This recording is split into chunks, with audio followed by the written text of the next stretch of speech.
On se retrouve en ce 1er octobre pour faire un nouveau point sur les taux de crédit immobilier. On va voir que les nouvelles sont pas très bonnes actuellement, mais elles pourraient être bien pires. On va voir tout de suite un petit peu, faire un petit point d'abord sur les derniers chiffres, les actualités, et puis nous verrons ensuite quelles sont les tendances pour les mois à venir, à voir s'il faut s'alarmer tout de suite ou si on a encore un peu de marge. Donc, avant de cela, je vous rappelle que sur Immobilier Danger, moi c'est David. Je vous rappelle que sur Immobilier Danger, depuis 17 ans, je partage mes analyses sur le marché immobilier. Je vous aide à acheter, à vendre dans les meilleures conditions, à avoir toutes les informations qu'il vous faut pour vous informer.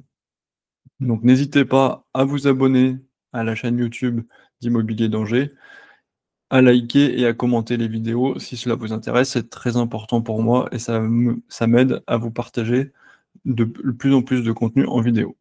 Je vais vous partager, pendant que je vous parle de ça, mon écran. Hop, voilà, comme ça, on va se mettre tout de suite sur le nouvel article que je publie aujourd'hui sur les taux de crédit immobilier en 2025. Donc tout d'abord, nous allons reprendre les chiffres de l'Observatoire Crédit Logement CSA.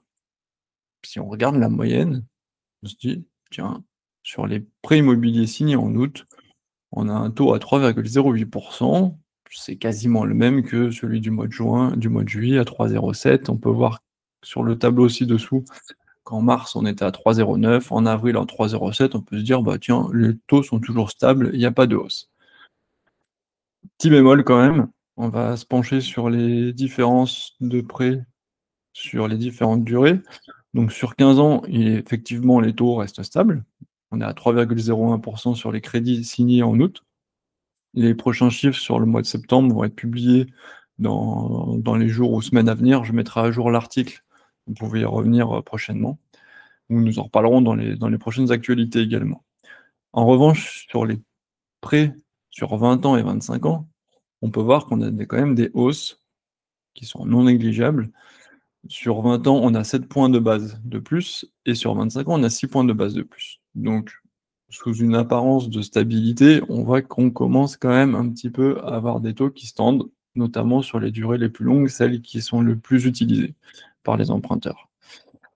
Donc je vous inviterai à voir si cela vous intéresse d'avoir un historique un peu plus complet de l'évolution des taux, aussi bien sur les derniers mois que jusqu'à 40 ou 50 ans en arrière. Je vous laisse cliquer sur le lien sur l'évolution récente et passée des taux de crédit immobilier. Vous aurez toutes les informations sur cette page dédiée.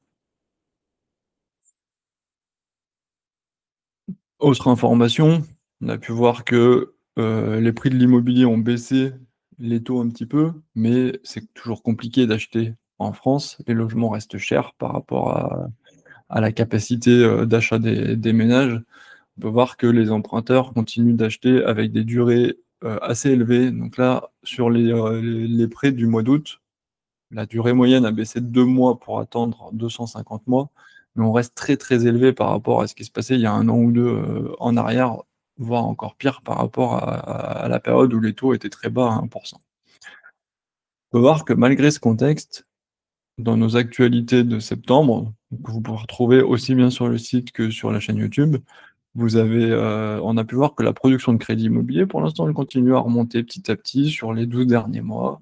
Il faut dire que les conditions sont améliorées par rapport à il y a 1 an, donc petit à petit, ça continue à remonter. On est très loin des niveaux atteints pendant la période des taux bas, c'est sûr, mais c'est moins pire. Autre information sur les actualités du crédit immobilier, la Banque centrale européenne, le 11 septembre 2025, elle a pris une nouvelle décision de politique monétaire. Elle le fait à peu près tous les 1 mois et demi.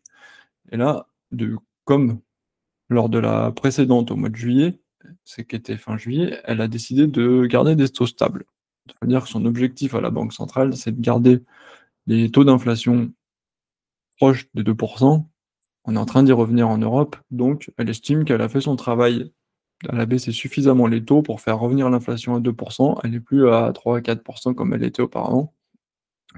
Du coup, maintenant, elle reste attentive à ce qui se passe au niveau économique en Europe. Et pour l'instant, elle a décidé de maintenir ses taux. Donc il ne faut pas compter là-dessus pour améliorer les conditions pour un crédit immobilier. Ce qu'on regarde surtout de très près, ce sont les pressions sur les taux obligataires en France et on peut voir que sur ce nouveau graphique, que avec les chiffres des derniers jours, on peut voir que la croissance, elle est là. Donc ça fait des petites variations, mais globalement, si on devrait avoir une courbe moyenne, on peut voir qu'on est vraiment sur une augmentation avec, des taux de l'OAT 10 ans de la France qui sont en moyenne pas loin de 3,50 sur tout l'ensemble du mois de septembre. Donc qu'est-ce que ça veut dire?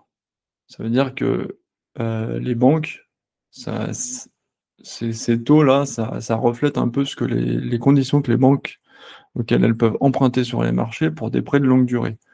Donc les prêts de longue durée comme le crédit immobilier, ils finissent par être impactés, même si c'est pas corrélé exactement, mais on peut voir souvent que si l'OAT 10 ans a tendance à monter, les taux de crédit immobilier, avec quelques semaines de décalage, ils augmentent également.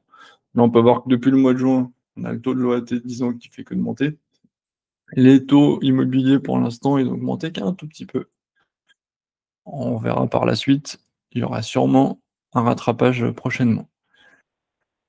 En attendant, autre point important, la Banque de France définit des taux d'usure. Qu'est-ce que c'est les taux d'usure? C'est des plafonds que les taux de crédit immobilier ne peuvent pas dépasser. Donc, quand on dit taux de crédit immobilier, c'est le taux nominal plus l'assurance emprunteur, plus tous les frais qui sont liés à votre crédit immobilier, les frais de garantie, les frais de dossier, etc.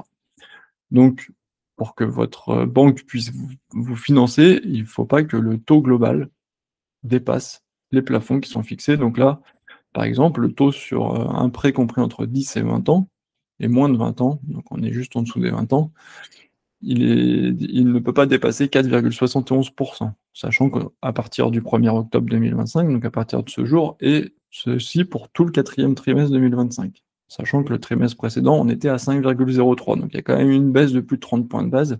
Il ne faudrait pas que les taux se mettent à augmenter beaucoup plus fortement, parce que on pourrait réavoir les problèmes qu'on a aperçus en 2022 et en 2023, avec de plus en plus de refus de crédit liés à ces problèmes de taux d'usure. Pour l'instant, on en est loin. Les hausses de taux, elles sont faibles. Il y a encore de la marge. On voit que le taux d'usure pour un prêt de 20 ans ou plus est à 5,09%. Même avec un prêt à 3,80 ou 4%, ça passe encore. Mais il ne faudrait pas que ça vienne augmenter brutalement. Bon, je rappelle quand même que la Banque de France avait tiré des enseignements de ce qui s'est passé en 2022 et 2023. Elle avait accepté de mensualiser sa mise à jour des taux pour que les taux d'usure remontent aussi progressivement quand les taux augmentent. Ce qui avait fait que petit à petit, les banques avaient pu prêter plus facilement aux particuliers.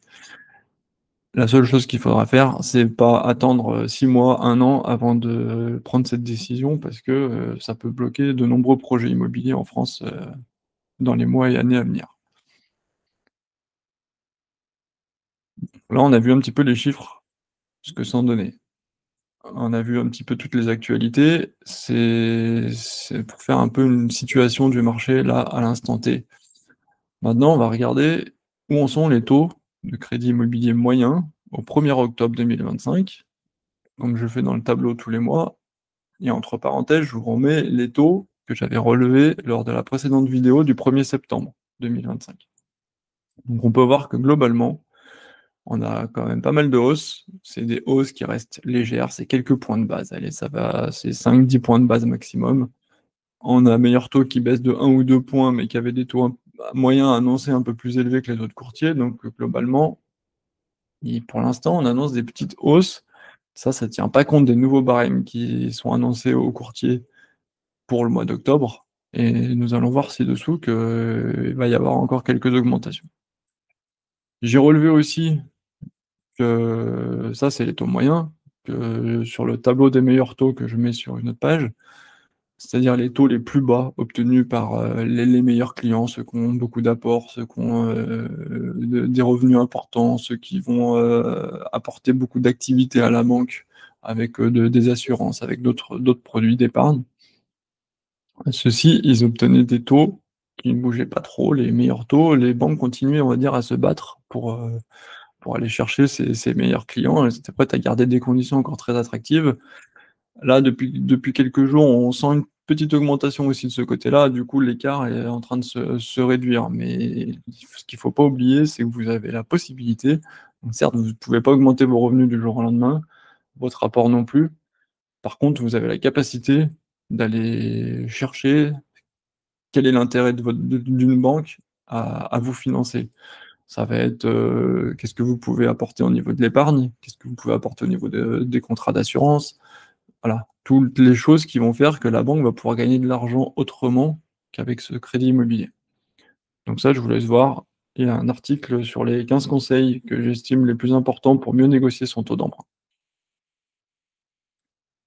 On reprend exactement aussi, quelques informations sur les taux par banque. Donc, avant de faire un dernier point sur les évolutions à venir, on va faire un petit focus sur qu'est-ce qui est inclus dans le taux du TAEG? On parlait tout à l'heure du taux d'usure. Pour limiter ce taux, certes, il faut avoir le taux d'emprunt le plus bas possible. Donc ça va être possible si vous faites une simulation, par exemple, les courtiers avec qui je travaille, ils vont pouvoir vous aider à obtenir le taux le plus bas en fonction de votre dossier avec, telle ou telle banque au niveau régional. Mais par contre, il y a d'autres éléments à travailler. Le taux de l'assurance emprunteur. Si vous n'allez pas comparer les offres et que vous ne faites pas marcher cela, vous pouvez avoir des taux beaucoup plus élevés, notamment sur les assurances de groupe des banques. Les principales banques margent encore énormément sur ces prêts.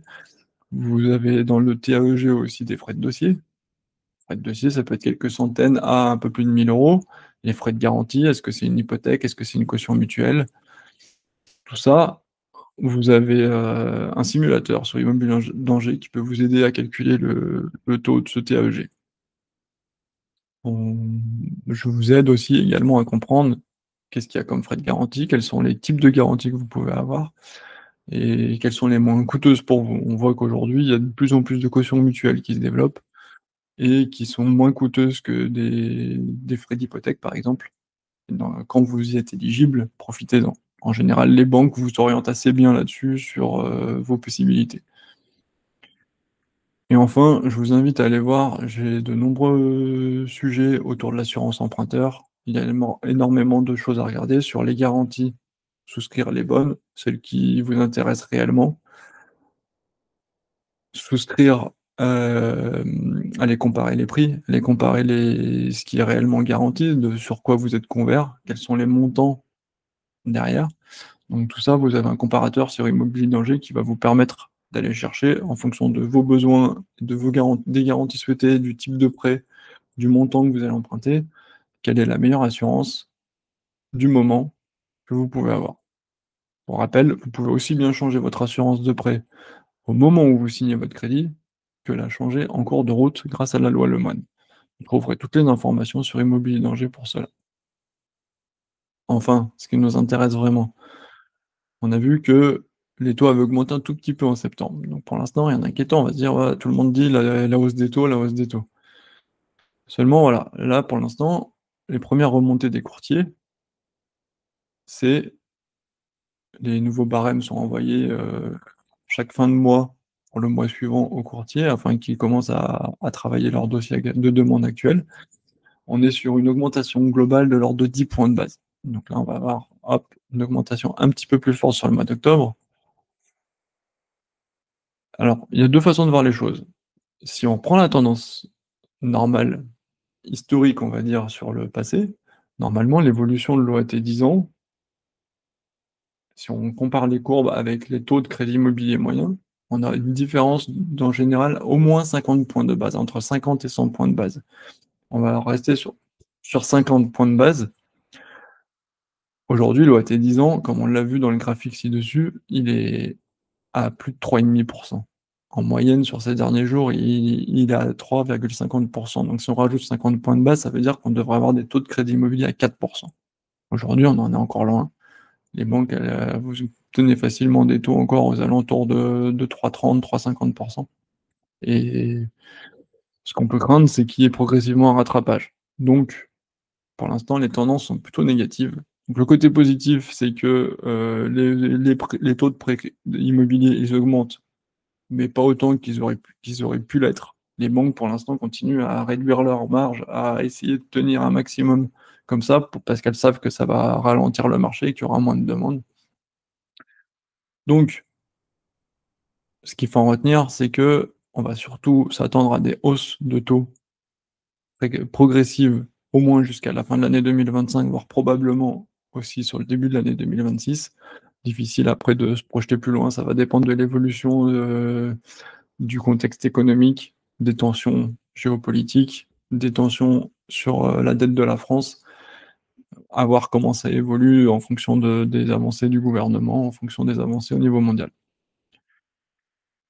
La seule chose qu'il faut retenir, c'est que pour ceux qui sont déjà en train d'avancer sur un projet et qui ont repéré un bien et qui sont en train de signer des compromis, ne tardez pas avant de signer de faire des demandes de crédit immobilier parce que de semaine en semaine, on risque d'avoir des augmentations. Les banques ont de moins en moins de marge pour négocier des taux plus bas. Même sur les bons dossiers, ça va devenir de plus en plus difficile de faire passer, des dossiers ou les dossiers qui sont un peu limites risque d'être, un peu plus surveillé de près par les banques. Elles vont vraiment étudier le risque de plus près et au final, progressivement, elles vont remonter les taux pour, se rapprocher, de quelque chose qui est plus soutenable pour elles, si les conditions restent là.